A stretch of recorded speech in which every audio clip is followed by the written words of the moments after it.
അല്ലദീന ഹും യുറാഊൻ. ഇനി ലോകമാന്യം കാണിക്കുന്നവർ, നല്ല പിള്ള ചമയുന്നവർ, ജനങ്ങൾക്കിടയിൽ നല്ല പിള്ള ചമയും. ഉള്ളിൻ്റെ ഉള്ളിൽ അയാള് മുനാഫിഖാണ്, എന്നിട്ട് ജനങ്ങളെ മുമ്പിൽ വലിയ മുഖലിസാണെന്ന് കാട്ടിക്കൂട്ടുക. കാട്ടിക്കൂട്ടലുകളാവരുത് ഇബാദത്ത്.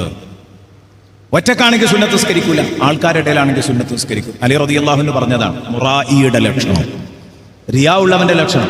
ഒരേ നാണെങ്കിൽ സുന്നത്ത് നിസ്കരിക്കില്ല, ഫർദ് മാത്രം നിസ്കരിക്കും. പള്ളിയിലാണെങ്കിൽ സുന്നത്തുണ്ട്, അപ്പോൾ അത് ജനങ്ങൾക്കും വേണ്ടി തന്നെയാണ്. തെളിവാണ്, വളരെ വ്യക്തമാണ്. ജനങ്ങളെ മുമ്പ് നിസ്കരിക്കുകയാണെങ്കിൽ നല്ല കൃത്യമാണ്. അത്തഹിയാത്തൊക്കെ ഫുള്ളുണ്ട്,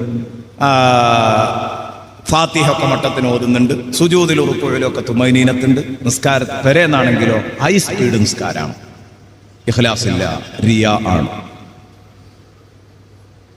അല്ലെങ്കിൽ കടമ നിർവഹണമാണ്.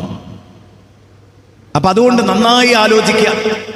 ഒറ്റക്ക് നിസ്കരിക്കുമ്പോഴും ജനങ്ങളുടെ നിസ്കരിക്കുമ്പോഴും ഒരു മൈൻഡ്, ഒരു മെന്റാലിറ്റി, ഒരു മാനസികാവസ്ഥ, ഇതാണ് നമുക്കുണ്ടാവേണ്ടത്.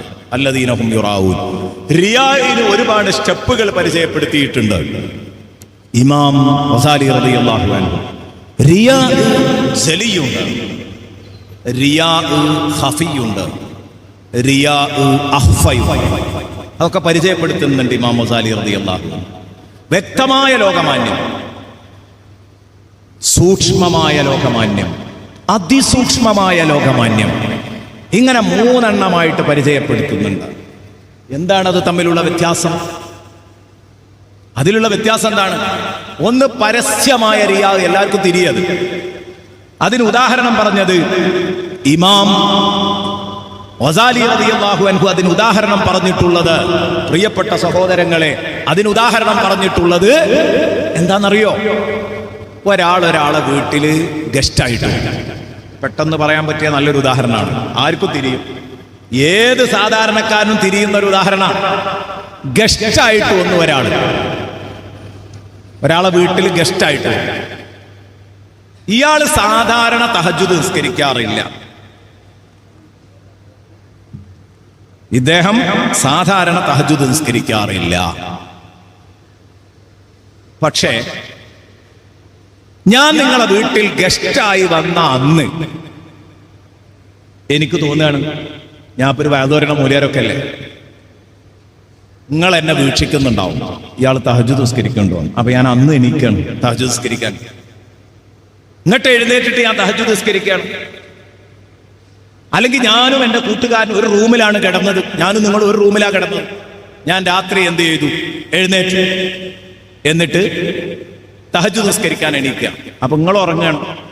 അപ്പൊ നിങ്ങളെ കാണിക്കലാണ് എൻ്റെ ലക്ഷ്യം, ഞാൻ തഹജ്ജുദ് നിസ്കരിക്കലുണ്ട് എന്ന് അറിയിക്കലാണ് എൻ്റെ ലക്ഷ്യം. അപ്പൊ നിങ്ങളിത് അറിയാഞ്ഞാലും മുതലാവില്ലല്ലോ. അപ്പൊ എന്ത് ചെയ്യണം?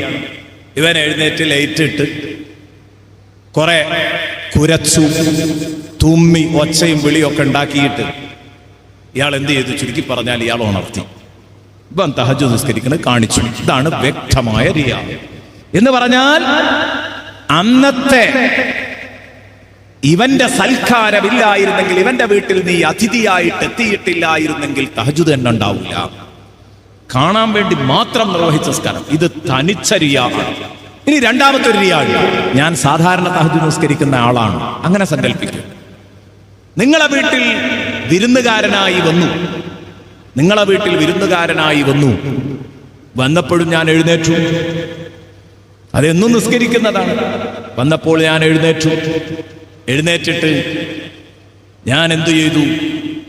ഇതുപോലെ തന്നെ ബാത്റൂമിൽ പോയി ഒച്ചയും വിളിയൊക്കെ ഉണ്ടാക്കി ഡോറൊക്കെ ഒന്ന് ഉറക്കെ തുറന്ന്, ചുരുക്കി പറഞ്ഞാൽ നിങ്ങൾ ഉണർന്നു, ഞാൻ നിസ്കരിക്കുന്നത് കണ്ടു. ഇതിപ്പോ നിങ്ങളെ വീട്ടിൽ അല്ലെങ്കിലും ഞാൻ നിസ്കരിക്കും. എന്നാൽ ഈ തഹജ്ജുദിന്റെ പേരാണ്, ഈ ലോകമാന്യത്തിന്റെ പേരാണ് റിയാ ഖഫി. റിയാ ഖഫി സൂക്ഷ്മമായ റിയാണ് എന്ന് പറഞ്ഞാൽ, ഇതില്ലെങ്കിലും അമലുണ്ടാവും. നീ കാണാനില്ലെങ്കിലും തഹജ്ജുദ് നിസ്കരിക്കും, പക്ഷേ നിന്നെ കാണിക്കലും കൂടെ ലക്ഷ്യമാണ്. ഇനി മൂന്നാമത്തേതുണ്ട് റിയാ ഖുഫ, അതിസൂക്ഷ്മമായ റിയാ. അതെന്താ? ഇയാൾ എന്നും തഹജ്ജുദ് നിസ്കരിക്കുന്ന ആളാണ്, അന്നും എഴുന്നേറ്റു, എന്നാ നിങ്ങളെ അറിയിക്കണം എന്നുള്ള ലക്ഷ്യവും എനിക്കില്ലായിരുന്നു. ഞാൻ എന്ത് ചെയ്തു? വളരെ പതുക്കെ എഴുന്നേറ്റു. ഉറങ്ങുന്നവനെ ശല്യം ചെയ്യണ്ട, പതുക്കെ എഴുന്നേറ്റു. ലൈറ്റ് ഇടാതെ തപ്പിത്തടഞ്ഞ് വാതിലൊക്കെ കണ്ടെത്തി ബാത്റൂമിൽ പോയി.